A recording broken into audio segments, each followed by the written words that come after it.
State of Wisconsin versus Michael Winquist. The state appears through District Attorney Kevin Schmidt in person.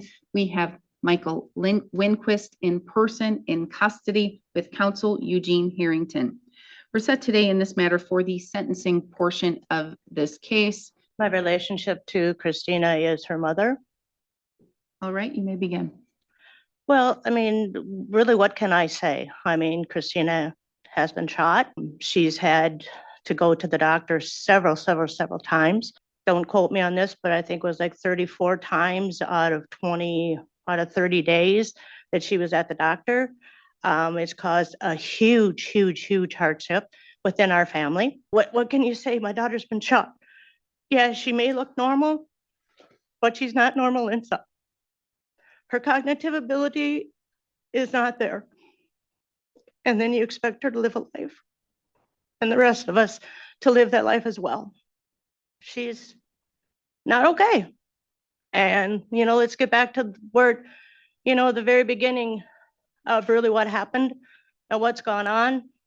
And that's what I expect the council to do. Thank you. Thank you. I struggle with it just for the simple fact that, a lot of things I don't remember. And anytime that I think about Mike, everything just goes blank.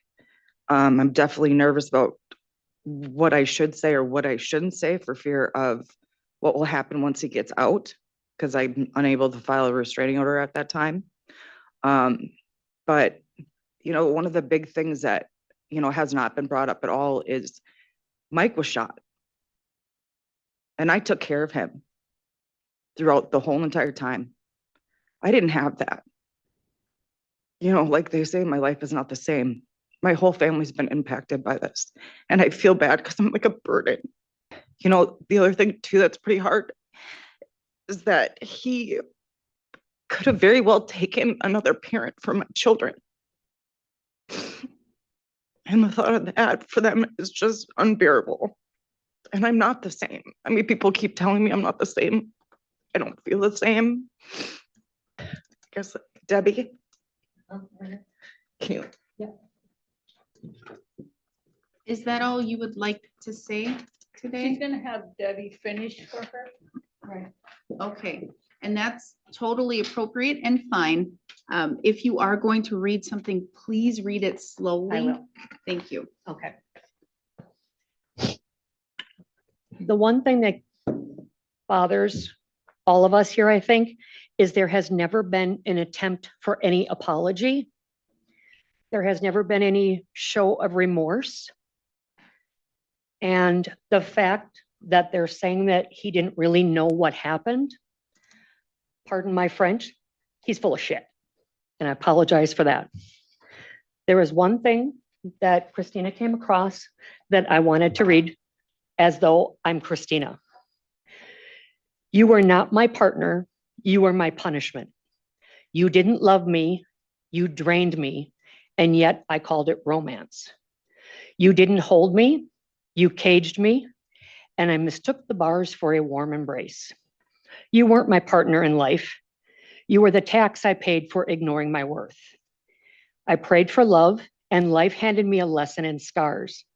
That wasn't fate, it was a mirror. It wasn't chosen, I wasn't chosen, I was targeted. My kindness made me a canvas for your cruelty, and my silence gave you power. And the worst part, I loved you deeply, but not anymore, not anymore. That's it. Thank you. Thank you. Ms. Fickbaum, are you sure that you don't have anything else to say? All right, thank you. I'm here on behalf of Christina Fickbaum. She is actually not very much able to speak for herself.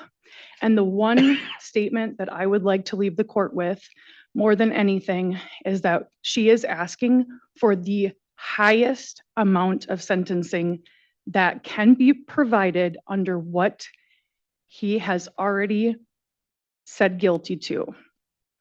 And that is it. Judge, my understanding is the Department of Corrections recommended essentially 16.5 years. Well, they gave a range is the thing. So I was including the range. If if you go to the maximum of the range, it's 16.5 years. Oh, well, regardless, my recommendation is going to be the upper end of what I'm capped at. It's going to be 17.5 in and 10 out, which is relatively close to what DOC recommended. In Wisconsin, for any case, for any sentence, the court must always consider probation first. It must consider something called the McCleary-Gallion factors, which is the gravity of the offense, the character of the offender, and the need to protect the public. This is a case where Michael Winquist shot Christina Fickbaum in the head with a shotgun, not outside, not during like a hunting incident or cleaning a weapon, but for no reason at all. It was done in the kitchen, and there was no danger there. There was no home invader. There was nothing like that. In the days leading up to the offense, there were no indications that this was something that was predictable that was going to happen. Analysis of the phones of both of them showed their relationship was good. According to the child who was there in the home, there was no argument in the immediate lead up to it. There was an argument earlier in the day in which they were arguing about money related to the child's father owing them money and a need to possibly engage in civil suit for that.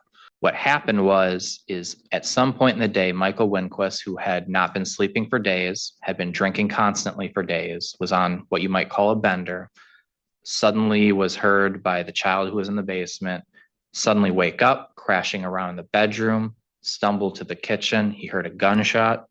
His first thought was, well, Michael Winquist often will like shoot like squirrels and varmint and things like that, until he heard a body drop. And then he went up and found the image of Michael Winquist in front of his mom with a gun with her bloody on the floor. He fled, and when he was outside, he had to watch Michael Winquist shoot himself. He wasn't sure if Winquist was dead or not. Later on, he would go back in and remove the firearm. Michael Winquist was there ineffectually doing some sort of care to the head wound while mumbling something about dreaming. The victim, Christina Fickbaum, miraculously survived. She survived a gunshot wound to the head. In fact, she walked herself out of the building to EMS outside. The injury that she really was inflicted with wouldn't become apparent until later. In fact, if you watched her right after the incident in the hospital, you wouldn't detect any sort of impairment in how she's interacting at all. None of the cognitive or neurological issues that you've heard from the victim statements today. That was an injury that has worsened and festered and grown and gets worse with time after the injury was inflicted, the initial gunshot. At that point, law enforcement asked her the question, what happened? And she couldn't remember for obvious reasons. She was shot in the head. They asked her, do you have any idea why this happened? And she couldn't give an explanation. The person who had been living with him didn't know. The best she could do was speculate it's associated with his PTSD and him fighting in his dreams. But she didn't know the answer. In the PSI, she was interviewed by the PSI writer, as well as many family members and other people who just know Michael Winquist, where it was discussed that he's violent. He engages in what one might call domestic violence, offering another possible explanation for what might have happened. Nobody really knows, though, because of the lack of memory, what actually caused this. I'm going to come back to that later. Michael Winquist at the time was on probation. He was on probation for felony OWI. He is prohibited by the conditions of probation from consuming, possessing alcohol, absolute sobriety. He was prohibited by the law because of the felony nature of the conviction from possessing firearms. In the PSI, he specifically talks about that shotgun in the closet. Why do I have it? It's for the purpose of protection. That is not allowable for someone who is a felon. You can't just keep it for protection, or else the prohibition would mean nothing. She's been inflicted with devastating physical, mental, emotional, neurological injury. And they're an injury that worsens with time. It doesn't get better. This is a victim that cannot and will not ever be made whole, either through anything the court can order, through any restitution that Mr. Winquist could do, because the way she's going to experience life from now on is forever changed. as far as I can tell, the worst injury, the worst impact on a victim I've ever seen in a case short of death. The state's recommendation, 17.5 years initial confinement, 10 years extended supervision. That's not going to be the rest of Mr. Winquist's life. He'll get out almost at age 50 if the court follows that recommendation. It is more than half his life that he's lived so far. It is more than the adult life he's lived so far, but it's still less than what Christina Fickbaum is going to be facing going forward, because we know the nature of her injury. It's degenerative, it's treatable, but not curable, if that makes sense for the court, if it understands that terminology. I've alluded to in the past hearings, that was the main thing police were trying to figure out. We were trying to find a motive. We were trying to find sense in something that was utterly senseless. It turns out it was a folly. And that's exactly why I think these factors do not bode well for Mr. Winquist. This was not a violent action in regards to a hot argument. This was not, what we call a hot homicide where, hey, the child in the basement heard them having a loud argument and fighting and then escalating. This wasn't that. So we can't say it was that. Could have been any of the things I described. With the PTSD, what's even the source of the PTSD? He served in the military, but he served in a non-combatant role. Could it be the shooting that happened that was alluded to by the victim advocate? Well, Mr. Winquist was simply standing outside a bar. He was shot in the buttocks by a scope rifle for really no reason at all. He did. But the real reason why I'm talking so much about there's not a good explanation for his behavior is because that is the sort of thing we look at when thinking about incapacitation. The reason I'm recommending a 17.5-year initial confinement sentence, even though Compass and the Department of Corrections says this is a low-risk offender, is because the community needs to be protected from him. Nobody saw this coming. If you asked the day before this of Christina or her child, is she going to get shot tomorrow? None of them would have even fathomed they would have been anywhere near that. Michael Winquist's behavior is not predictable. It's like trying to predict a wild animal, whether or not it's going to strike or not. And that's the real danger, and why incapacitation, to me, overrides even specific deterrence and rehabilitation in this case. Ms. Fickbaum and all of her friends here to understand that I am not in any way blaming Ms. Fickbaum. She was the victim of a crime, a very serious crime, and she deserves everyone's sympathy and concern. But she's involved, was involved, and remains involved in the context that led up to May 31st, 2024. He considered the two of them married. The initial video that I saw of an interview with Mr. Winquist and law enforcement showed him wearing a wedding ring. He wore that wedding ring for many months. I need to stop. Is she leaving and vacating or just using the restroom? I don't know. I just need to ensure that I'm going to still be in victims' rights compliance. He needs to take a break. Okay, we need to take a break. Sure. All right, let's take, She doesn't want to hear this. Yeah, that's perfect. okay, this part she doesn't want to hear, but then she'll come back. Yeah. Okay. Mr. Harrington, you may continue. Thank you. He wore the wedding ring in jail for months. I can't tell the court when he took it off. He considered that they were married. They weren't, but he considered it. The court is probably aware that he received a substantial financial award because of the accidental shooting. And he, pursuant to the plea or the PSI, he gave her $75,000 because he thought they were going to stay a couple. He needed expenses, the money to pay some expenses in the house. As Mr. Schmidt noted, There was nothing on the couple days before May 31st of 24 that suggested that this event was going to happen. They consumed the most destructive substance in our society, alcohol. Michael's mother told the agent that her observation was that they played drinking games.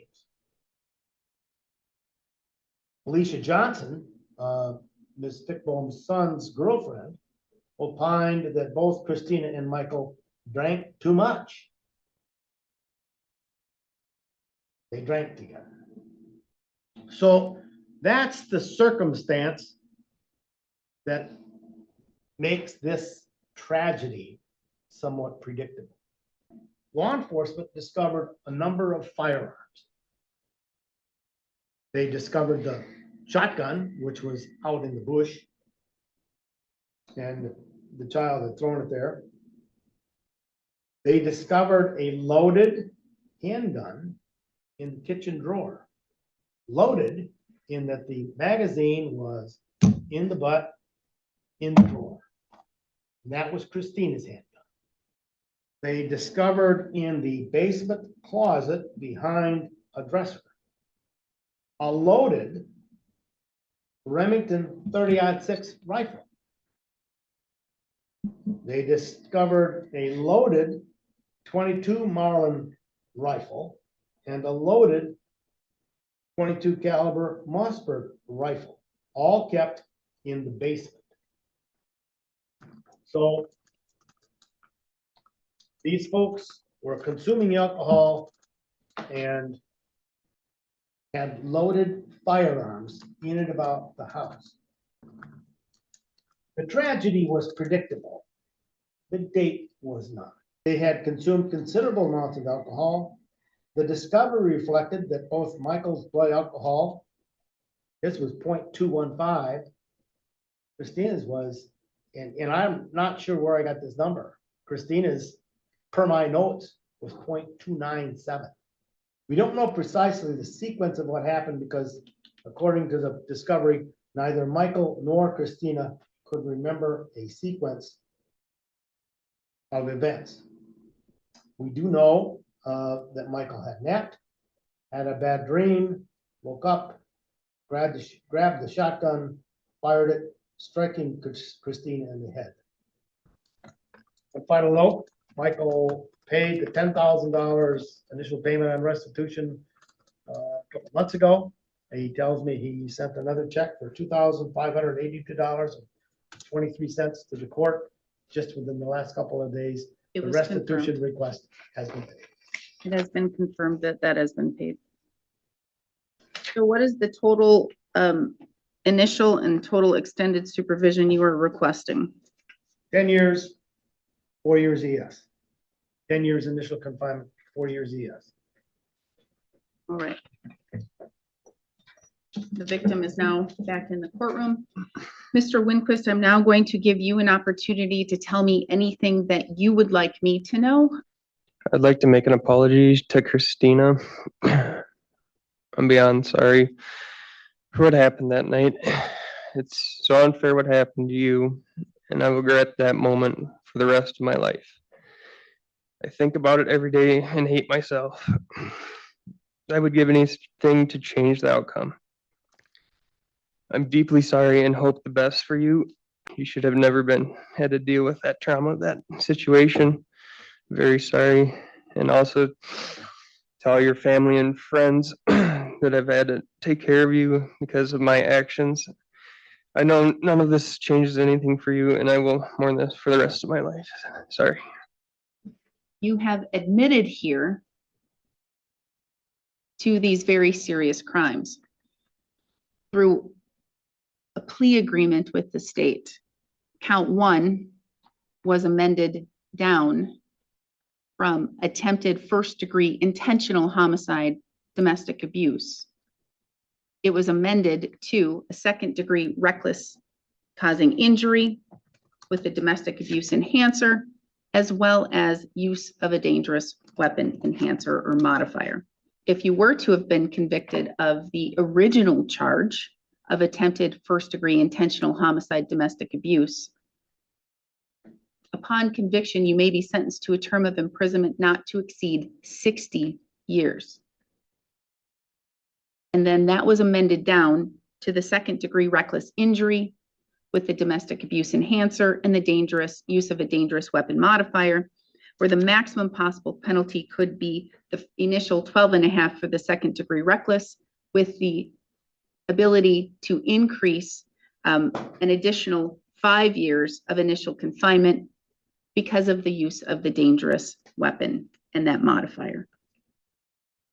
All in all, due to the agreement that you've reached with the state, the plea agreement,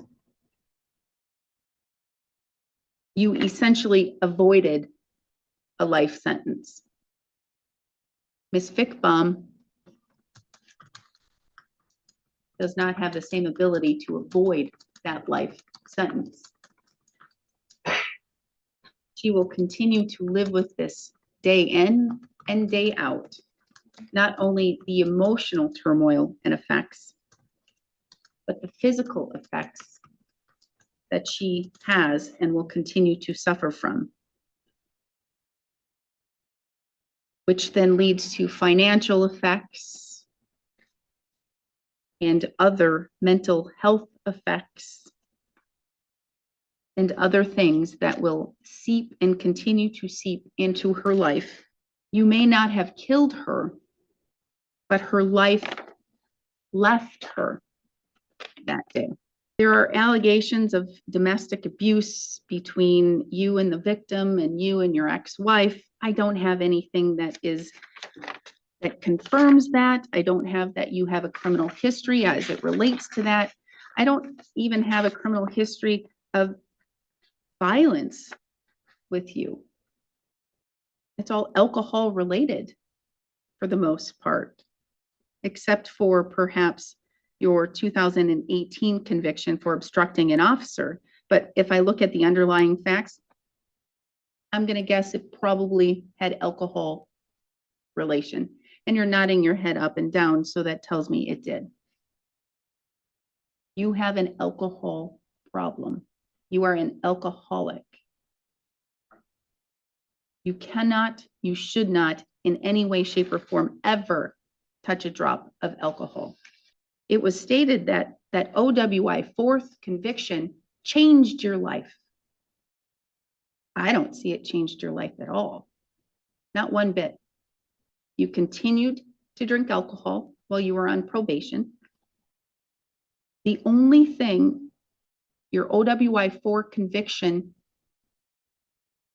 changed your life in was it took away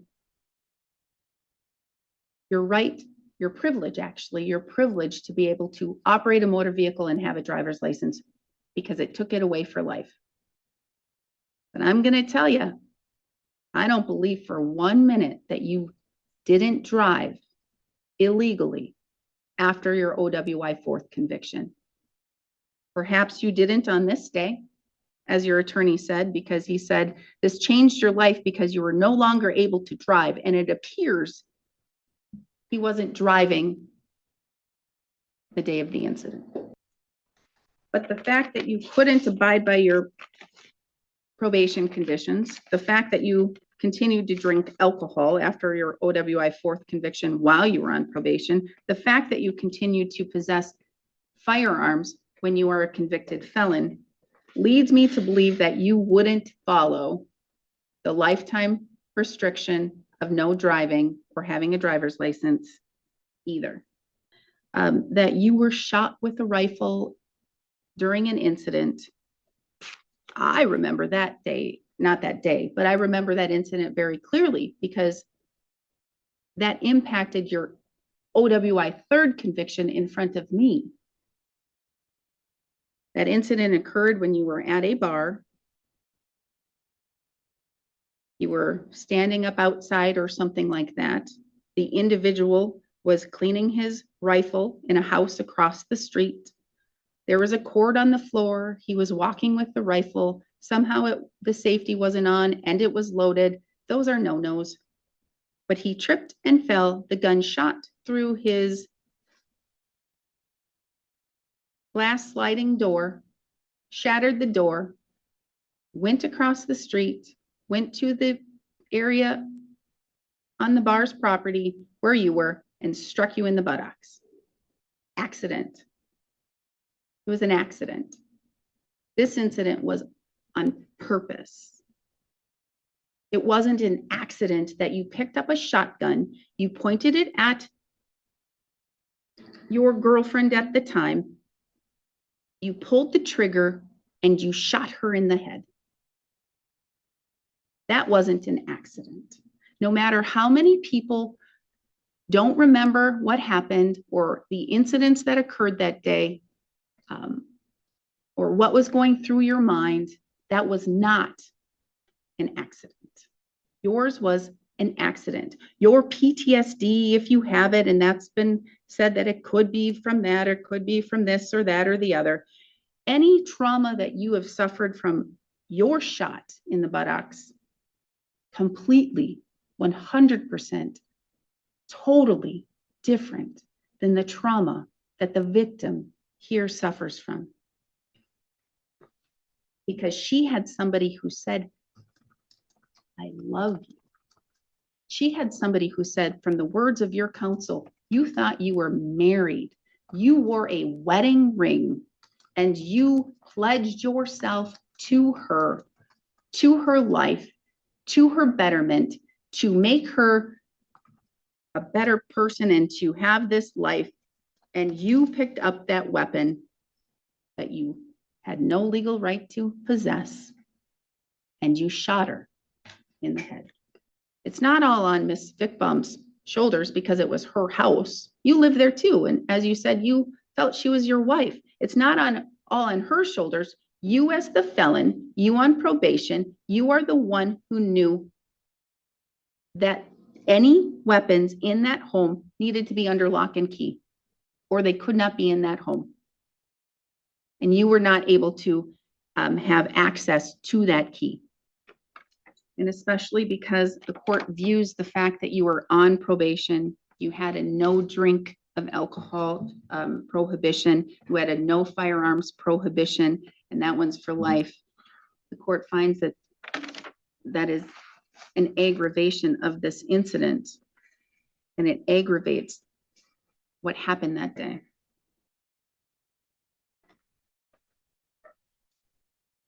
And although Ms. Fickbaum may have engaged in alcohol consumption that day, and she may have been extremely intoxicated as well, she in no way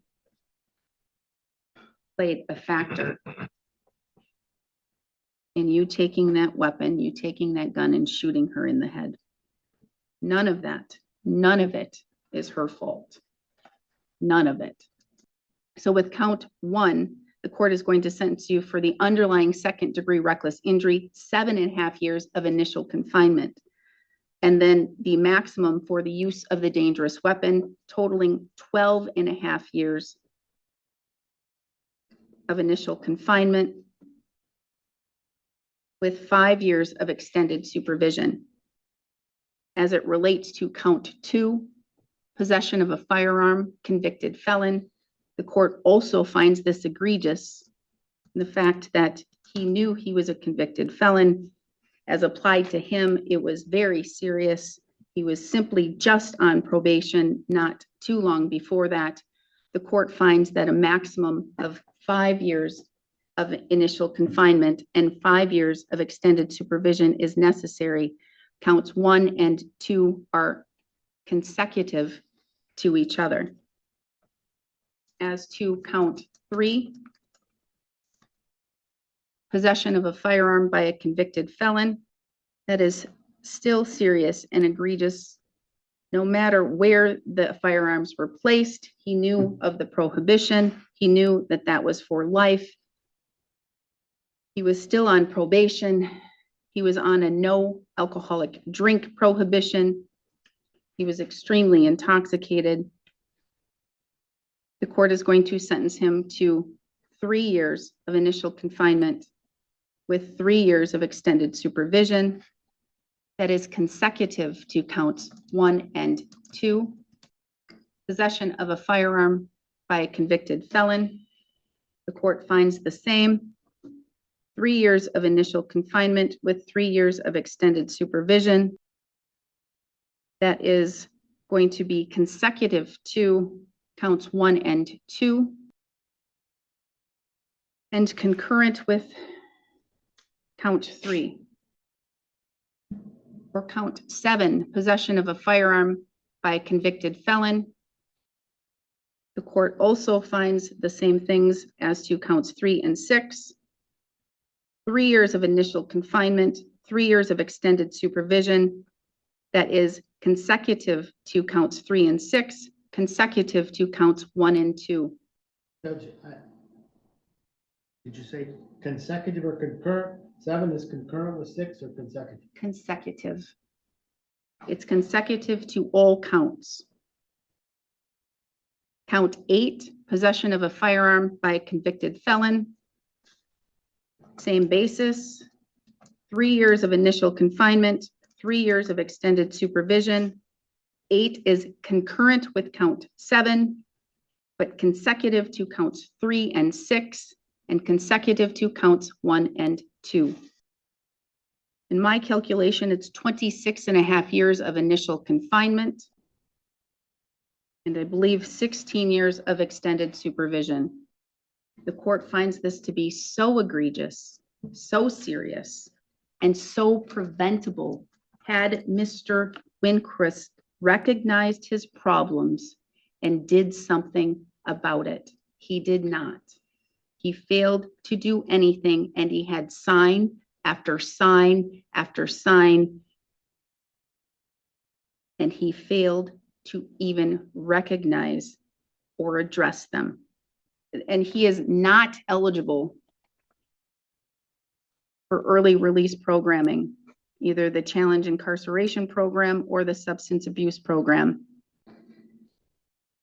The court is ordering $12,582.23 in restitution. I believe I've covered everything, Mr. Schmidt. Just to clarify, I think I wrote down wrong about 3, 6, 7, and 8. The court ordered 3 and 3 out on all of them. They're all consecutive to counts 1 and 2. 3 of them are consecutive to each other. 1 of them is concurrent to that group, totaling 26.5 and 19 out. 19 out. You could have added the ES correctly. I didn't write down the ES. I was trying to do it by my head. Okay. So, Did I state the rest correctly? correct. Okay. Anything else that is missing, Mr. Schmidt? That wasn't missing. I think I just heard wrong. Mr. Harrington? No. All right, then